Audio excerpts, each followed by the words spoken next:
துல்ஹஜ் மாதத்துடைய முதல் 10 நாட்களில் சிறப்புகள். கண்ணியத்துக்குரியவர்களே, அல்லாஹ் ரப்புல் ஆலமீன் இந்த சமூகத்திற்கு செய்த மிகப்பெரிய அருள் என்னவென்றால், அல்லாஹ் ரப்புல் ஆலமீன் நன்மையான மாதங்களையும் நன்மையான நாட்களையும் நன்மைகளை அதிகப்படுத்தி தரக்கூடிய விஷயங்களையும் தீமைகளை அளிக்கக்கூடிய காரியங்களையும் அல்லாஹ் இந்த சமூகத்துடைய வாழ்நாளை அல்லாஹ் சுருக்கி இருந்தாலும் அந்த வாழ்நாளுக்குள் அல்லாஹ் அதிகப்படுத்தி தருகின்றார். ரமதான் முடிந்தால் அடுத்த நன்மைகள், அந்த மாதம் முடிந்தால் அடுத்த நன்மைகள் என்று அல்லாஹ் ரப்புல் ஆலமீன் ஒவ்வொரு மாதமும் சில நாட்களை அல்லாஹ் கணக்கிட்டு அந்த நாட்களில் அல்லாஹ் ரப்புல் ஆலமீன் அருள் செய்து மூமின்களுடைய ஈடேற்றத்திற்கு அல்லாஹ் ரப்புல் ஆலமீன் உதவி செய்கின்றார். கண்ணியத்துக்குரியவர்களே, அந்த அடிப்படையில் ரமதானுடைய மாதத்திற்கு பிறகு அல்லாஹ்விடத்திலே மிக கண்ணியமான, அல்லாஹ்விடத்திலே மிக சிறப்பு பெற்ற நாட்களை இன்ஷா அல்லாஹ் நாம் அடையப் போகின்றோம். அந்த நாட்கள் தான் துல்ஹஜ் மாதத்துடைய முதல் 10 நாட்கள்.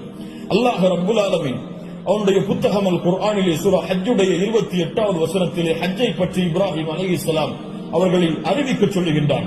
அப்போது அல்லாஹ் ரப்புல் ஆலமீன் ஹஜ்ஜுக்கு வருபவர்கள் செய்யக்கூடிய காரியத்தை பற்றி சொல்லும் பொழுது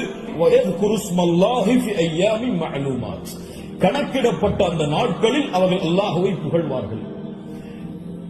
இமாம் இப்னு அப்பாஸ் ரலியல்லாஹு அன்ஹுமா கணக்கிடப்பட்ட நாட்களில் அல்லாஹ்வை புகழ்வார்கள் என்று அல்லாஹ் கூறுகிறானே, அந்த கணக்கிடப்பட்ட நாட்கள் எதுவென்றால் ஐயாமுல் அஷ்ர் அல்லவா